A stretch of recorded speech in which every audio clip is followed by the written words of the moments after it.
It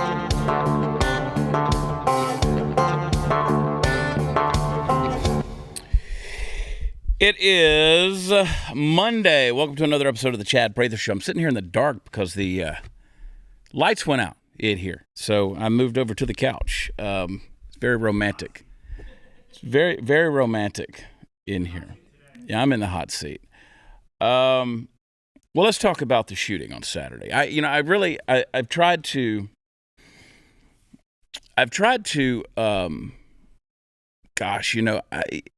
you wrestle with how to deal with these tragedies, right?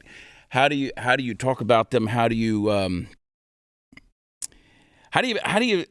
use words to bring some sense of understanding to any of this? I don't think you do at this point in time. I mean, immediately social media explodes with the rhetoric of gun control and defense of the Second Amendment, and this tragic shooting that took the lives of 8 in Allen at the Outlet Mall, Allen, Texas. And just an absolute tragedy when you see not only the loss of life, but just the absolute meaninglessness that we have embraced as a society. When people can't figure out who they are, they don't know if there's any meaning to life, they don't know if there's any sense of purpose or identity or direction, and whatever drives a person who is 100% mentally ill to take the lives of innocents like this, again, the gun debate comes out, and it's always used as an opportunity to say we've got to do something about these guns. I sleep literally mere feet from a lot of firearms every night of my life, and never at any time do I have any fear that those firearms are going to kill me or anyone in my house or anyone in my neighborhood, and those guns aren't going to go out and they're not going to hurt anyone. But people have embraced an insanity in our world, and I was just reading through, I guess you want to call this what, guys, a manifesto that I suppose this guy wrote. And it's posted on social media under, the name Psycho Vision 5. And now my understanding of this thing is, here's a guy who is Hispanic. His parents need an interpreter just to speak English. And I'm reading through this so-called manifesto, and this guy's using pretty solid English, although grammatically it's sort of all over the place. You can see the confusion in a person's mind that's there. But hell, I read social media posts every day and see confusion in people's minds. Doesn't mean they're killers.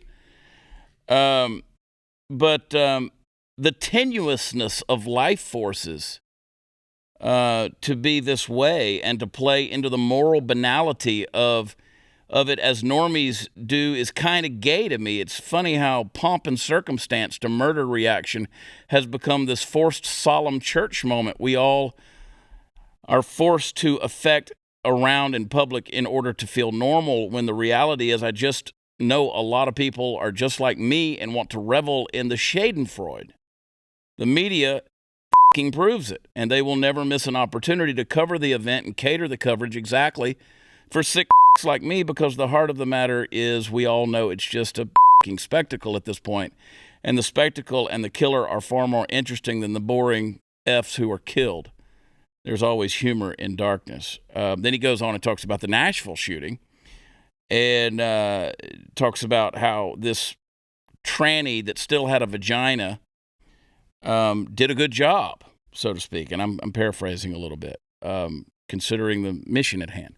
It's horrible. It's horrible. And so obviously they're already painting this guy as a white supremacist, which that bothers me in that, here's a Hispanic person that, and if you guys have that full screen of that old mugshot of this guy, if you read to the very bottom there's his name, there's his information, there's an arrest date, and then at the bottom it says race white. And if you look at the pictures that he posted of himself, there's swastikas on his chest. There's a Texas tattoo on his arm. There's the SS Lightning on his arms as well, on his bicep. And he talks about he doesn't care about diversity. He's got the patch on, the right-wing death squad patch on his vest. This is a weird one, dude. I'm trying to figure this thing out and trying to make some heads or tails out of this deal, what the motivation was. And this is mental illness. I mean, here's the thing. It's mental illness anytime you're going to go in and take somebody's life like that. And when you've got somebody that's trying to explain themselves in this manner, and a Hispanic person so-called embracing a white supremacist mindset, and then the media is going to jump on it and say, well, if they're not black or Asian, then they're white. Then at this stage in the game, everything can be blamed on white supremacy. No matter what happens, even if they got cartel tattoos on or anything else, MS-13, we see where this narrative is going to take us at some point in time. Everything's going to be blamed on white supremacy. Everybody's going to be called a fascist Nazi, and everybody's going to be guilty of murder, whether you had anything to do with it or not, because you happen to, maybe you lean conservative or you vote Republican or something like that. And you say, no, that would never happen. Oh, it's going to happen. You're going to be lumped in. You're going to be considered guilty by association with these sick freaks like this. Because, again, this is the part of the mainstream that's determining that everything that happens like this is a white supremacist gun owner. And guess what? You fit the description, because they've made the description so damn broad that that you could classify or define anybody in this way. So, now you're going to pop up pictures of Proud Boys wearing the RWDS, the right-wing death squad, which honestly, up until yesterday, I'd never even heard of that. But, I don't dwell on the message boards out there trying to figure out who's on a death squad or what the hell that even means. So, and let me tell you, some of you guys, I mean, y'all see this stuff, or this stuff. Maybe you're a little more well-read than I am. But, me, I'm out there just trying to live life, have a career, and take care of family and pay bills and, get things done and pursue the American dream, while you got these sick assholes out here that are trying to steal people's not only American dream, but their lives. And then we're supposed to, come to the defense of some kind of political ideology or some kind of, and it's like, no, I don't have to defend insanity. Like, a guy got, fortunately there was a cop there who was a first responder. He was there for another reason. He was another call. He came and he shot the guy in the head and killed him. And I'm glad they neutralized him. I wish they could have done it sooner. I will tell you this. Actually, before I tell you that, I'll tell you a takeaway from all of this. Texas Governor Greg Abbott, you got that clip? Let's play it. We need to recognize a reality. What we've seen across the United States over the past year or two, and that is an increased number of shootings in both red states and blue states. Shannon, we've seen an increased number of shootings in states with easy gun laws as well as states with very strict gun laws. I think that the state in which the largest number of victims have occurred this year is in California, where they have very tough gun laws, where 11 people died. And so one thing that we can observe very easily, and that is there has been a dramatic increase in the amount of anger and violence that's taking place in America. And what Texas is doing in a big-time way, we are working to address that anger and violence by going to its root cause, which is addressing the mental health problems behind it. We know that Texas had been lagging in addressing mental health for years, and that's why over the past 3 sessions, we've added almost $25 billion to address mental health. See, it always drives me crazy when a politician gets on there and immediately wants to turn around and start talking about their accomplishments. Let's have some grief. Let's have some time to process through this thing. And then let's don't talk about the money you've spent to do nothing in the name of big government. Let's get something done. 3 weeks ago, I was in Austin, Texas. The streets are rampant with mental illness. It's literally in front of you, right down the road from where that guy lives. So you can't put a political price tag on mental illness. You can't make insanity choose a political party. This is not a Democrat or Republican, conservative, liberal, right-wing, progressive issue. It's not. This is insanity. And if you really want to go deeper, Governor Abbott, to the first principle and go to the foundation of the problem, it's godless meaninglessness that we've embraced as a society, where human life has been degraded into nothingness more than a clump of cells, with no afterlife, no sense of eternity, no accountability to a God who created you and designed you. There's no sense of reason, no sense of believing that there's anything more than just what you see around you, and the bleak darkness that's going on in people's minds, and everywhere from PTSD, depression, to full-blown schizophrenia. Everybody is falling further and further on this spectrum of despair. And so what we have is a society and a culture that has concluded that there's no reason to live. And therefore, if I'm going to go out, I'm going to take as many as I can with me.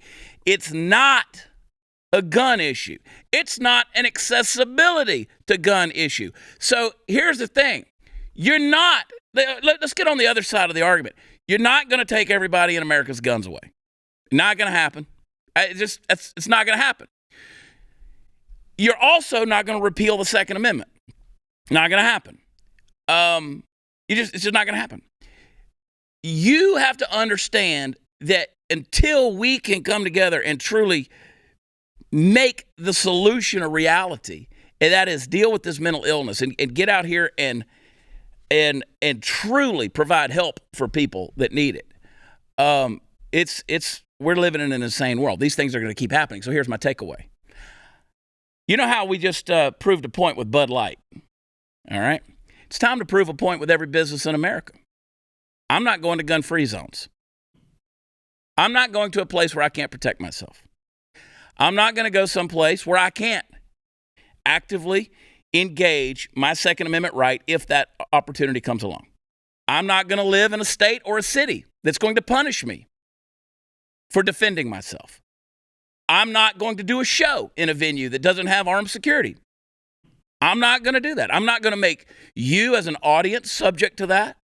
I'm not going to put me as a performer in a situation subject to that where we're an easy target. We're not going to do it. I did an event yesterday. With 100 patriots up there in Frisco, Texas, and 150 people there at a place. And we were raising money for our good friend Shelley Luther, who suffered of a stroke 34 days ago. And I said, I want everybody armed. And we did. I said, I want everybody at the door. I want to know that there's armed security at the door. We did that. Going forward, my solution is not less guns. It's more guns that are accessible to you. More training with those guns so that you know how to defend you and your family. Do you understand there's 11,000 illegals coming across the southern border every day right now? Title 42 is going to end this week. And you know what's going to happen? It's going to be a huge influx. And the border is not under control. And it's confirmed. It's confirmed. You need to follow me on Twitter, and you need to follow Texans for Strong Borders. We have now confirmed that Greg Abbott, the governor you just saw, has done absolutely nothing. Now, he says he's sending more state guard down there. No. He's done absolutely nothing in terms of policy change to stop the influx of what's happening at the southern Texas border. Nothing. And you can go to my Twitter, @WatchChad, and you can read up on it. So I'm telling you, American citizens, we have lived under tyranny long enough. And listen, now we're under the tyranny of mental illness.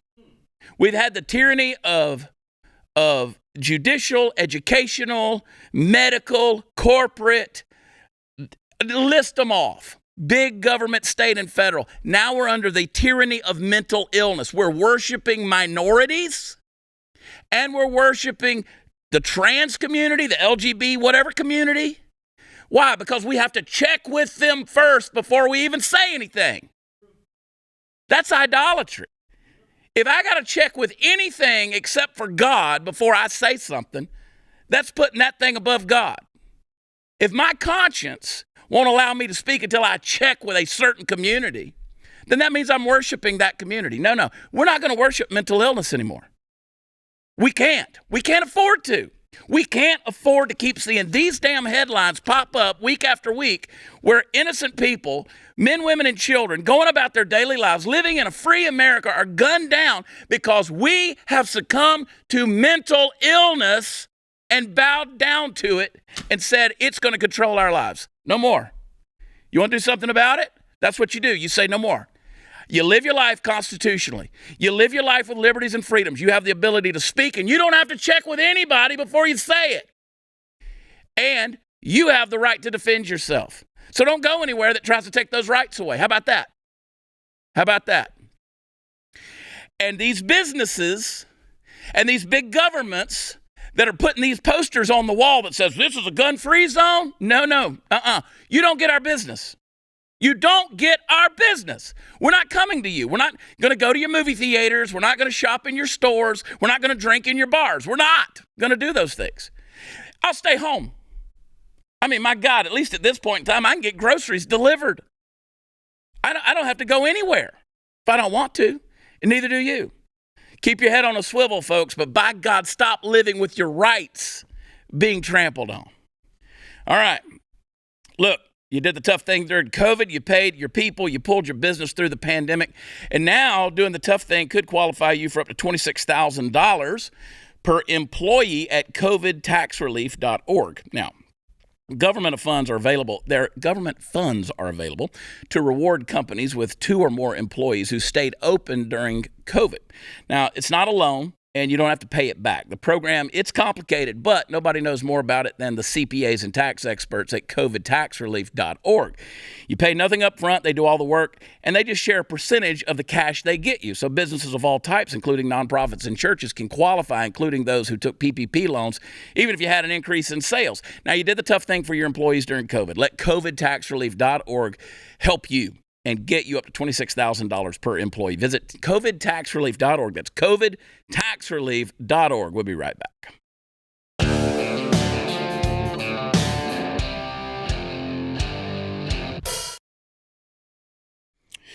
I'll be in Kansas this week. Thursday night, I'm in Sharon Springs. That show is sold out. Saturday night, I'll be in Inman, Texas. That's right in between, little town, right in between Wichita and Salina. And get your tickets. There's still got some tables available there, so come hang out. Then I'm headed to Tampa, Florida, Wesley Chapel over at Side Splitters. We'll have some laughs there, but today is no laughing matter. What's going on down at the border is insane. We're losing our country. I'm telling you, I can't imagine. You see this drone footage right here. I mean, and you've seen the pictures of the migrants on the bridges. I mean, they're waiting for the end of Title 42. I mean, you got women, you got children. They've been lied to. They've been lied to here. That they can come across the border. There's this life that they're escaping to. Our friend Jorge Ventura was down in El Paso all this week, and he said that, he showed the streets there in El Paso. That's not on the Mexican side of the border. That's in El Paso where Jorge was, and showing a lot of El Salvadorans and just a lot of folks are lined up. They're coming in. El Paso is about to get overrun this week. I mean, El Paso's in trouble. And consequently, all of us are. That's why we're working so hard at Texans for Strong Borders to educate people on how they can get involved on the legal side of things to get your representatives working. And I don't care where you are in the country. Texans for Strong Borders, listen, we're like the last defense before this thing gets crazy nationwide. It's already crazy. Eric Adams in New York City, he's busing migrants into other parts of New York now. And they're pissed at him because apparently he didn't want them. He didn't really want to be a sanctuary city. Well, everybody's about to find out, Chris. Are you sure? Everybody's about to find out. All these guys, these whatever glitter farting fairies that were dancing around in San Francisco saying, we're a sanctuary city. You're about to effing find out. They're coming. They're coming, and if they want what you got, they'll come get it. You ask these people in South Texas what they've been dealing with. You know, you open up a deer blind and there's 12 men sleeping in it. Or your house is, vacant for a week or two, and you come back and it's ransacked and everything's gone, trashed and everything else, and bodies being found out in the middle of these, tens of thousands of acre ranches. And yeah, I mean, it's horrible. This is a humanitarian crisis.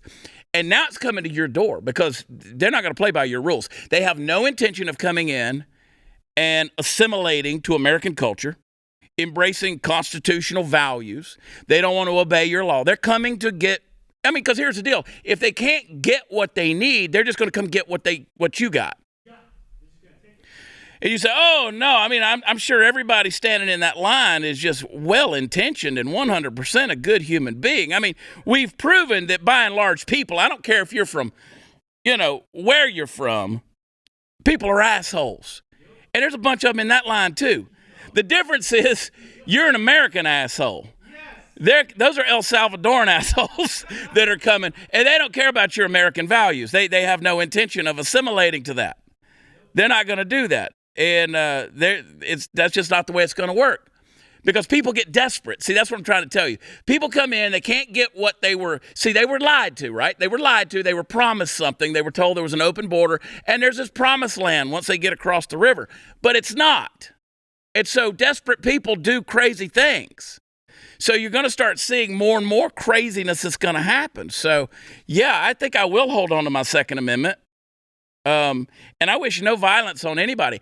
And listen, let me be real freaking clear right here at the 6-minute mark of this segment, wherever we are, and say I'm all for legal immigration.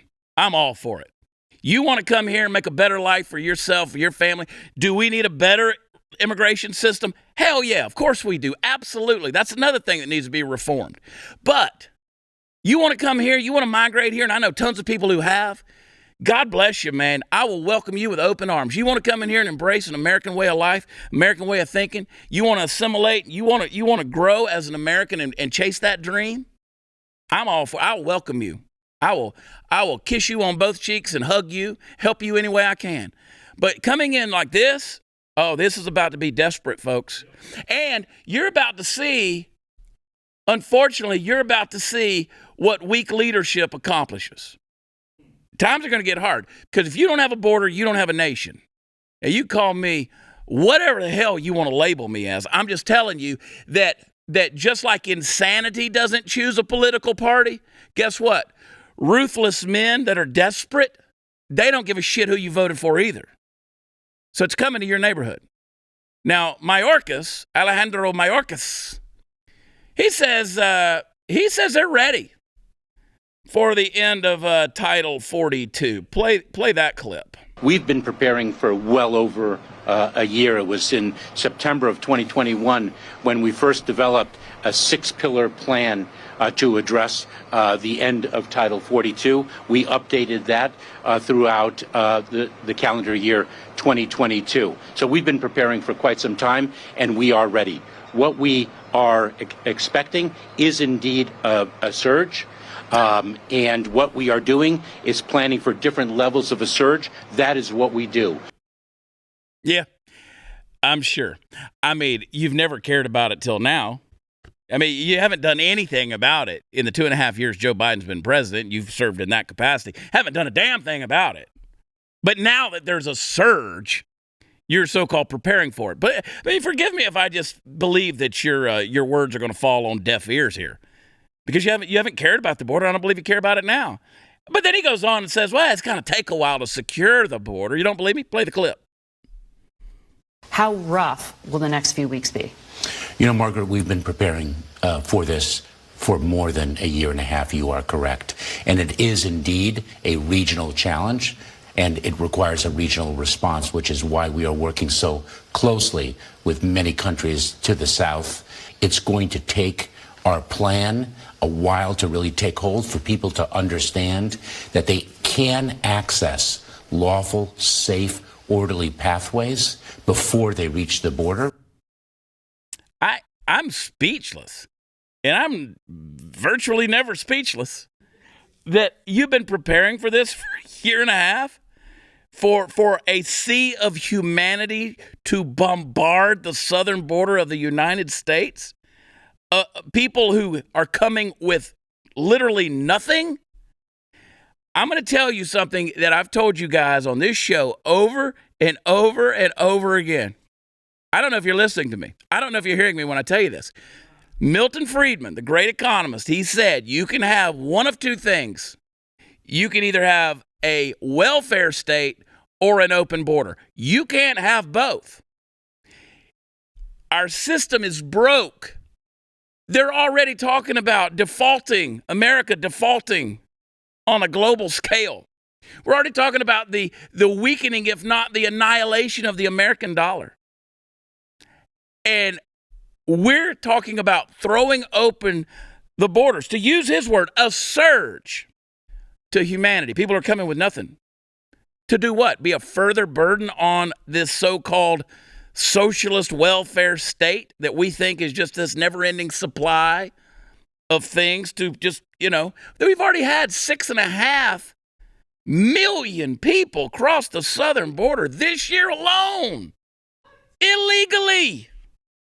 What are you going to do with them? Where are they going? What's going to happen? Are they going to live at your house? Now, this isn't being cold-hearted. This is being a realist, folks. What we're about to see is utter chaos. The dementia-in-chief president that we've got up there, he doesn't know what the hell's going on. The so-called border czar in Vice President knee pads, she doesn't have a clue what she's doing. And Alejandro Mayorkas is full of shit. These guys can't keep a turd in the center of the bowl, much less handle this many millions of people that are coming to the southern border and try to figure out how they're going to not only stop them, corral them, organize them, transport them, deal with them, escort them back out, process them, background check them. They don't have a damn clue what they're doing, folks. And here we are. That's why the other day I got online and I went to mypatriotsupply.com and I ordered more food.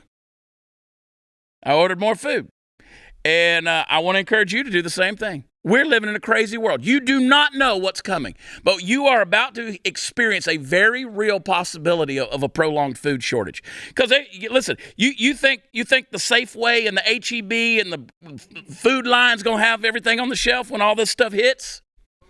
I'm telling you, Kroger's going empty. We couldn't keep toilet paper on the shelf when people had the flu. So you better have some long-term emergency food and get it while you can. Now, I want you to go to mypatriotsupply.com. They are the nation's largest preparedness company. And right now they're offering a special deal when you get their 3-month emergency food kit.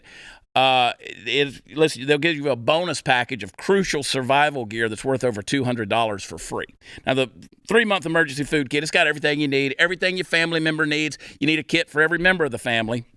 And it's got the breakfast, lunch, dinners. It's got the snacks, got drinks, 2,000 calories a day, and it's good food. All right, your family's going to love it, and it's going to take care of you. Emergency food plus free survival gear worth $200. Go to mypatriotsupply.com. Do it today. I'm telling you. We'll be right back.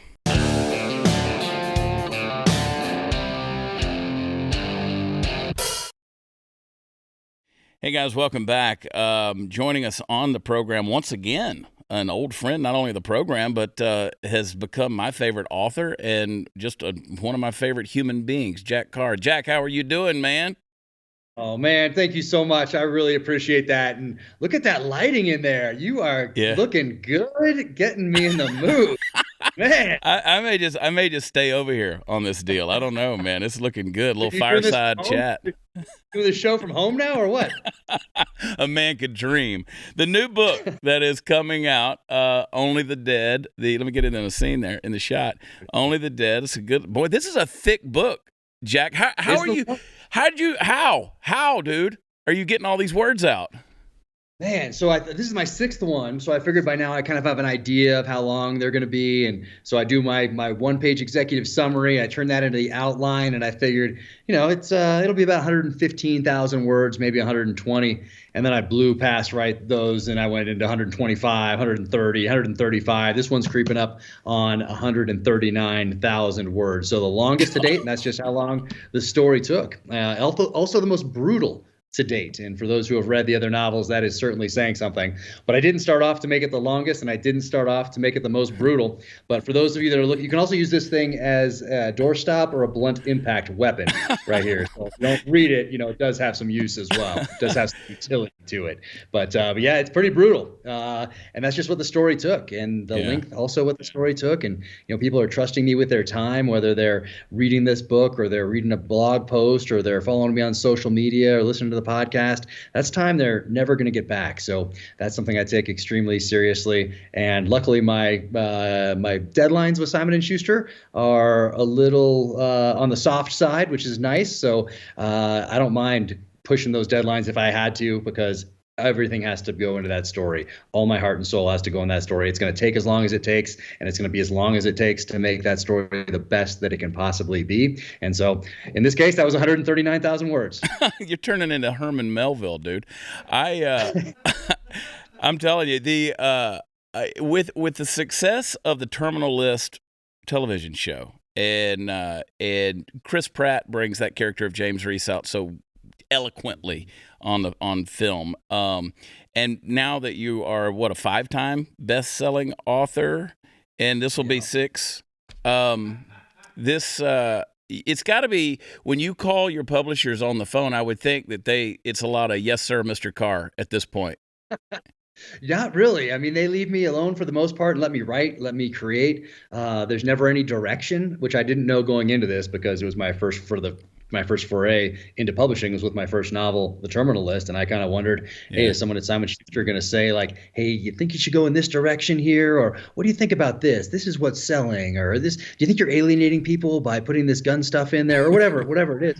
And never once has anyone even hinted that I do anything like that. It's 100% complete creative control, which is, I feel so fortunate that I have that luxury to write. Not that I change anything, even if they suggested, I'd probably, be kind about it and then not change anything. Same thing with my agent. My only vision of an agent was something from like Entourage or Californication, with David Duchovny or something. And I thought the agent would say, this is what you need to do next. Here's the grand strategic plan. This is how we're going to grow you as an author. No, zero.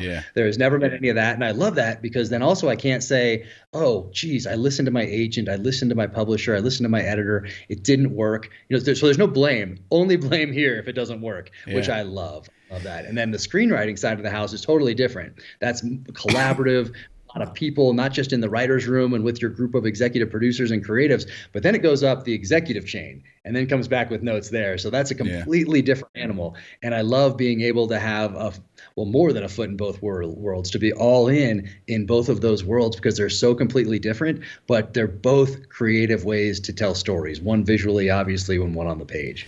You've got, just looking at the endorsements on the back, obviously you got Chris Pratt, who gives a tremendous endorsement there.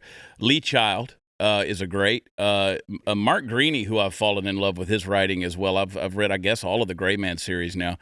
But Chuck Norris, that's a heavy hitter, dude. I mean, if Chuck Norris tells you to read a book, you read the damn book.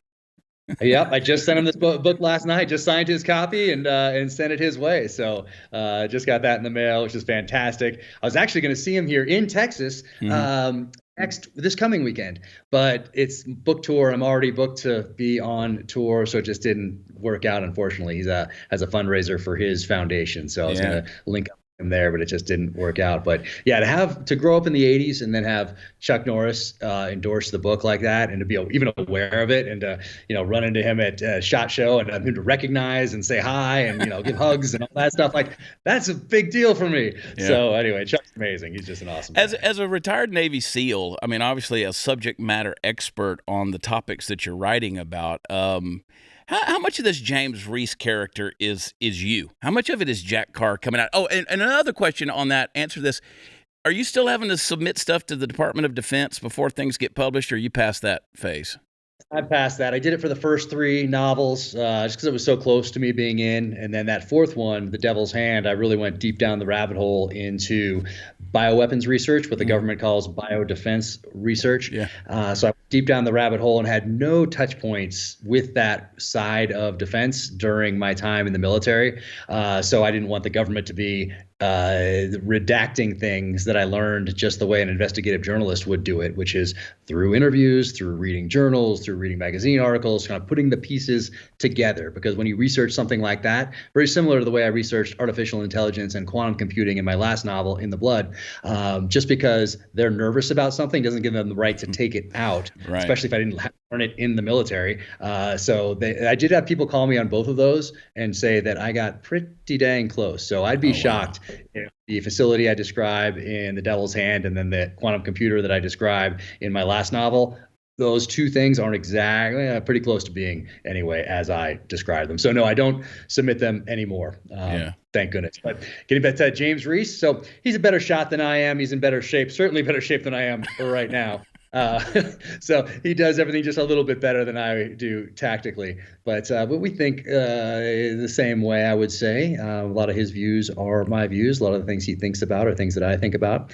He's a student. I'm a student. I've been a student of warfare from as long as I can remember.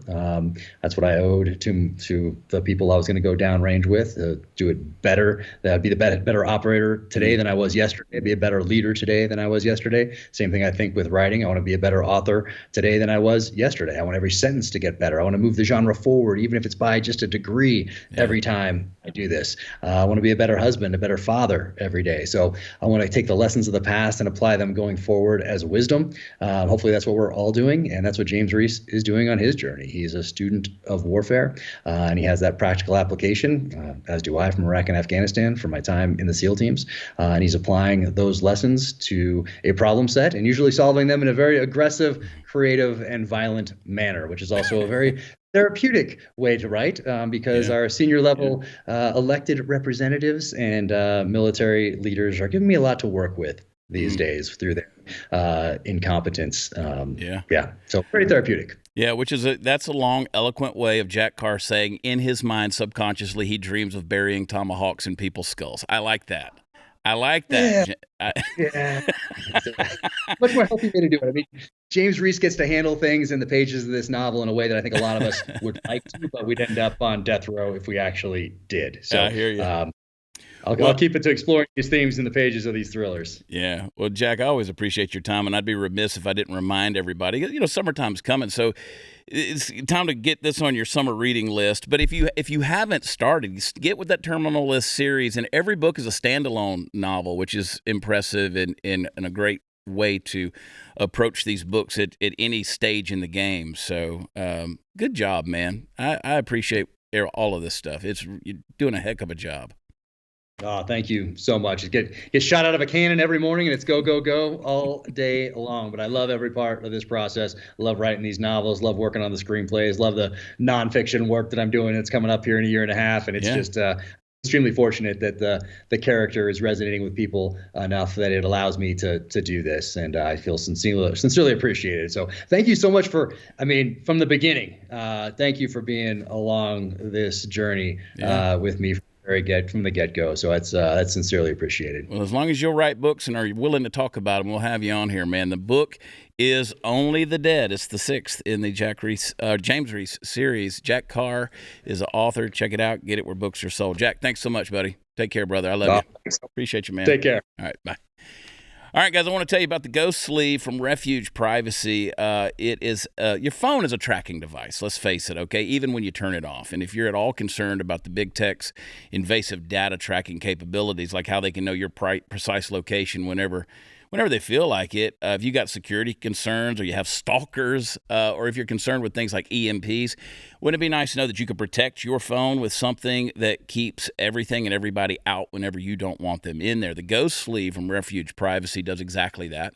Made with Faraday fabric that blocks signals to and from the phone and has a sound blocking panel on each side.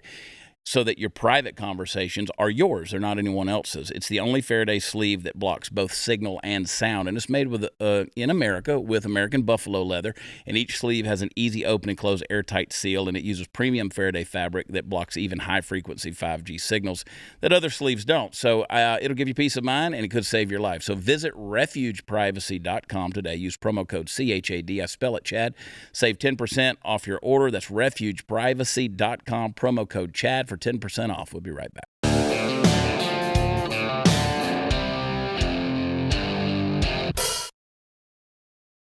Hey guys, welcome back. You know, every now and then I run into a product or service or solution is a better term that I really want to share with you guys, because I want you to not only have a life that is, you know, a little bit easier for you in this crazy, busy, seemingly urgent schedule that we keep, but as I've told you, we are living in unprecedented times. Man, I miss precedented times. I want to go back to those, but I don't think we're going to. We're living in a day and an age where you're going to have preparation. You're going to have things that are supplied for an emergency. We talk about emergency food.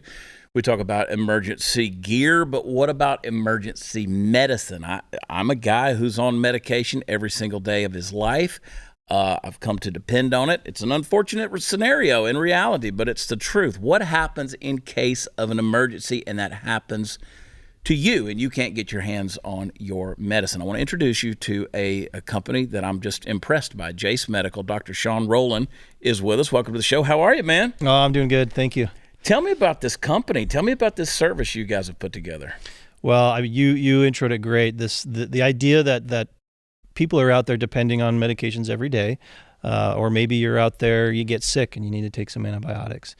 What I think we've just grown accustomed to being able to go down to the pharmacy, pick up what we need. Yeah. Lately, though, maybe you went down to the pharmacy to get some Tylenol for your kid this last year. Good luck. Yeah. And so we're starting to see it, and it's something that just isn't common knowledge, which is that we don't have production capacity in the United States for the medications that we take every day. And so that's where Jace Medical comes in. We've worked really hard to come up with a solution and a service, as you started off with, that allows people to come onto the website. It's a telemedicine process. They come onto the website, they fill out a form. We ask a couple of just the most pertinent questions that we need to know, that the doctors need to know. Mm-hmm. And then what you get at the end of that is the ability to either get a case of 5 different antibiotics that you can use to treat a whole range of bacterial illnesses, or you can also get those daily medications that you depend on. That's awesome. I could tell you, and I told you before we started taping, I'm going to be a client. I'm going to do this. I live on the road.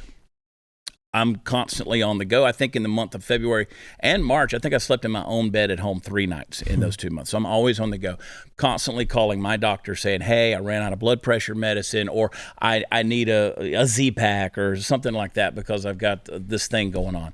And now I got to go find a pharmacy. And then my local pharmacy has decided to close down, and they're a major chain. My local one's decided to close down. So I'm telling you, whatever it would take for me to be able to have the convenience of knowing that I've got the peace of mind of having that medication on hand. Look, we all get the sniffles. We all get the crud. It'd be good to have that stuff on hand. How, like you guys, I know you guys do the antibiotics, but you've started a new service as well where it's the daily meds as well. Yeah. You touched on it, convenience. You know, yeah. The reason ultimately going back to kind of the roots of the company really came about because of becoming aware of this supply chain vulnerability. And that is a really important aspect of all this. But I think the one that for a lot of people that really is going to speak to them is the convenience factor. Whether you're traveling, whether there's some, the over the winter, those horrible snowstorms that hit shut the whole thing down. Shut everything down, and people can get out of their homes for days just to for anything. And so these are all likely scenarios and have happened and will continue to happen. So that convenience is a big part of that. And Jace Daily, which is this new service, we started with 5 antibiotics, the Jace case. Now you go into the chronic condition, whether you've got high blood pressure, whether you've got thyroid conditions, seizure disorders, psychiatric disorders, We're now talking about hundreds and hundreds of medications, and so it's a lot more complicated. And that's what we've been working at, and really excited that we're now able to basically bring the same process that we brought for the Jace case and do it now with Jace Daily for all the same reasons that you brought up. You know, I didn't think that this is one of those things that you didn't know that you didn't know, right? You don't think about the fact that, we're so first world conveniences, we could just run down to the CVS or the Walgreens and just grab them. And like I said, mine, it is a CVS. It's closing down. I gotta move everything around, right? So if I knew that I had 6 months or a year's supply of these medications, I mean, what a peace of mind that does. And I'm excited to be partnering with you guys. So thanks for coming on board and being a part of this and letting us be able to promote you, because I'm thrilled about this deal. Yeah, getting the word out. I mean, that's what we're trying to do, because it's not a service that's been available, and people just they don't know where to look. They didn't know what they didn't know. Certainly, I didn't know what medications really cost. Everything's behind the insurance curtain. It turns out that a lot of these medications are actually really accessible from a cost perspective. Same with the physician visit, and so packaging this all together, it just makes sense. Well, thank you for coming on the show and talking about it. And this will be the first ever. We get the opportunity to promote your company, Jace Medical. I'm excited about having them as a partner. And one of the greatest things that we get to do is to partner with people who have our same values and same goals and mission. And so here we go. It's not often that the guy that starts the company has to sit there and listen to me do the advertisement for it. So here we go. I'm going to get graded. Hey, guys, Jace Medical is launching its newest product, Jace Daily. You just heard Sean talk about it. Jace Daily is a prescription supply service that allows you to get up to 12 months of a backup supply of your prescription medication in case of emergency. Now, a wide variety of medications will be available, including medications for cholesterol, diabetes, family planning, heart health, and blood pressure, mental health. It's founded in 2020 in Utah. Jace Medical was created with the mission of empowering people to be better prepared medically. This one-of-a-kind medical service was developed in partnership with world-class medical experts from Boston's Children's Hospital, Columbia University, Harvard Medical School, Mayo Clinic, Stanford University, and the University of Utah. Customers can now go to JaceMedical.com. That's Jase medical.com to order their Jace Daily prescription supply by filling out a simple medical questionnaire and placing their order through an easy-to-use online checkout. Their order is reviewed by a certified healthcare professional and will receive up to 12 months of their prescription medication delivered to their door. Jace Daily allows peace of mind when the unexpected happens, like supply chain disruptions, natural disasters, and medical shortages. Check them out. Get on board, Jace Medical. Thanks for coming on the show, man. Thanks, Chad. Thanks, brother. We'll be right back.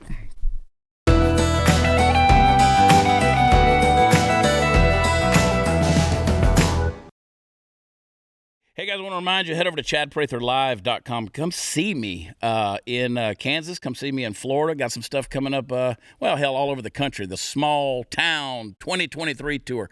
Come check me out. And next week, we're going to present something new to you. We're bringing you the Sissy Award. That's right, the Cisgender Award. We're going to award a trophy for men doing men shit right there. And look at the set of testicles on that trophy right there. I am so proud of that thing. The Sissy Awards. We're just going to celebrate cisgender. I hate that term. People are like, what does that mean? Well, just when men do men shit, okay? We're going to celebrate it. Hey, I love you guys. God bless you. Tune in tomorrow, Tuesday. Don't forget to subscribe to Blaze TV, and we'll see you tomorrow. Bye.